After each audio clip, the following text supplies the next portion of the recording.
Namaste.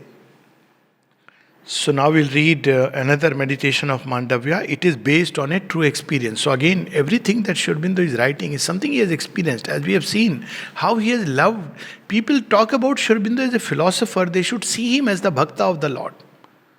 How through all this, and if we really look at it, right from his Nirvana moment, how did he get Nirvana? He just surrendered to Lili Maharaj. Whatever you tell me, I'll do. What is that surrender? He was not questioning him. Are you sure you want me to sit like this? Should I do this? What is the guarantee? Nothing. Lili has come. He said, I'll teach you something. All right.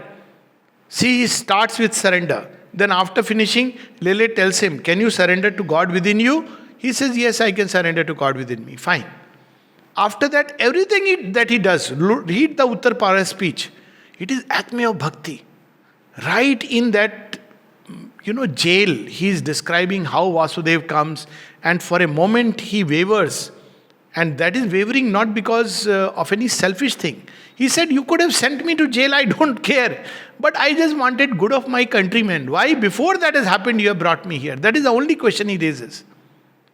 After that, throughout, we see Sri Aurobindo right till the final plunge. Not once we see him saying, even his poems are there, oh ancient of the days, thou knowest, where he's fighting the grim battle. Not once does he say, have you abandoned me?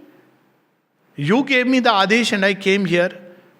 Sri Aurobindo is a bhakta. I wish somebody, one day, maybe we will take up. Because everybody, philosophers, supermind, and I see sometimes, how to arrive. So everybody, like a technique, like a process, but Sri Aurobindo's own life.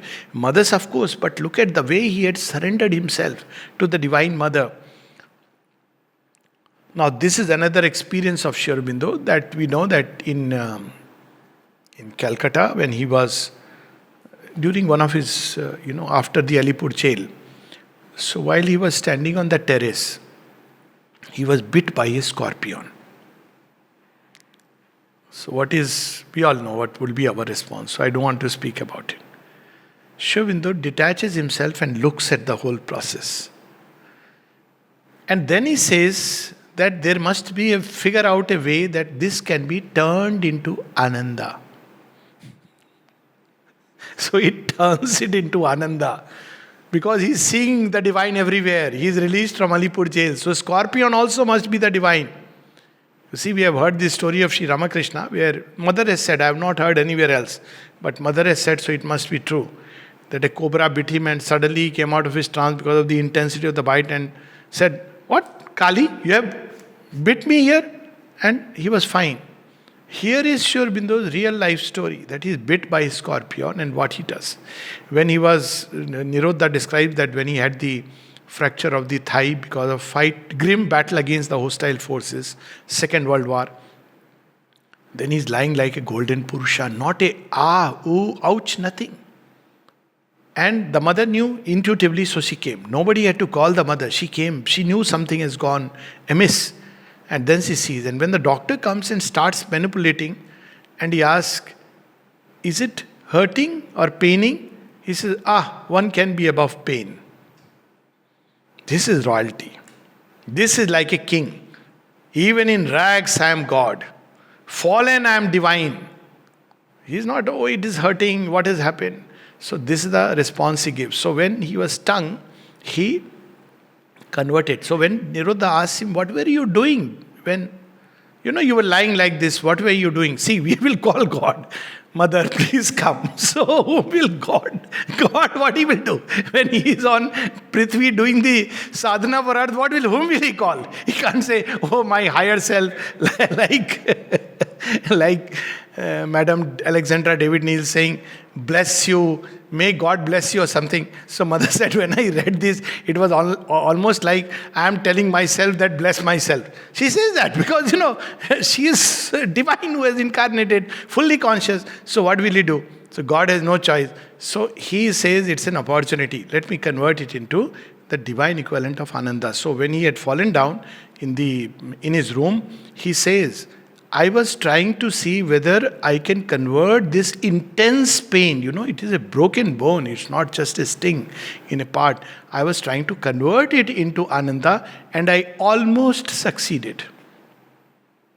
Almost, because obviously people came and then all that came. So the inner life, that's why he said, nobody can write about my life. Who can write? I mean, this is one incident where he noted.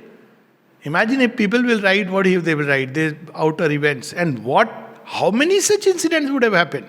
When he was waiting for meal, from 9 o'clock, first meal shifted to 11, then 1 o'clock, then 3, 4 o'clock. What was he doing? What was going on inside him? What is surrender and what infinite patience. So this is the poem where he recounts this experience.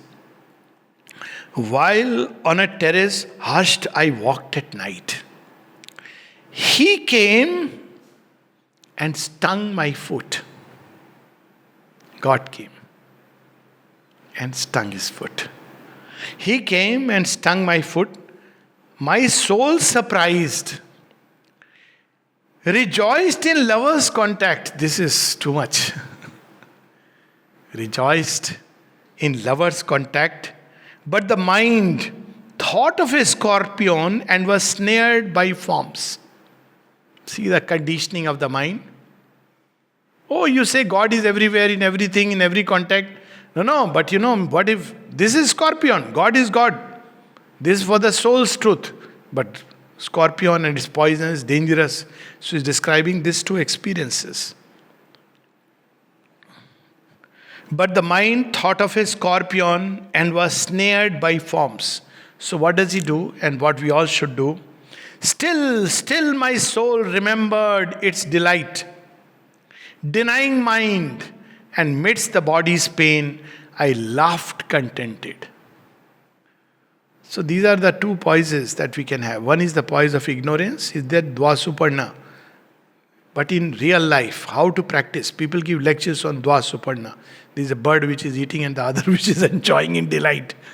But what really it means is this, that always, initially, there will be two poises. One is the soul's poise and the other is the ego's poise, the mind's poise. So the mind will come with its own habit and conditioning. That's what mind says. Who has ever conquered disease? How can disease be conquered? Mother till the end, she is struggling with, fighting against the collective suggestions. Oh, look at your, even you are growing old. Old age is bound to come. All these, even now, the mind operates like that. That's another mystery, we have spoken about it. But that's how the mind operates. But the soul must always, the soul's vision is always deeper and higher. So he remembers. What he remembers? The soul's vision of Vasudevam Sarvamiti Sa Mahatma Cha Durlabha. So we'll read this again. While on a terrace hushed I walked at night, he came and stung my foot. My soul surprised, rejoiced in lover's contact. But the mind thought of a scorpion and was snared by forms. Everything is God. And he is not only saying, oh, God came and stung me. He is saying, my lover came and stung me. Look at it, he's not just God. But God is lover. He wants to embrace him. He wants to come in this form. So whatever form he comes, he receives it as the lover's contact. Still my soul remembered its delight. Denying mind, and midst the body's pain, I laughed contented. Namaste.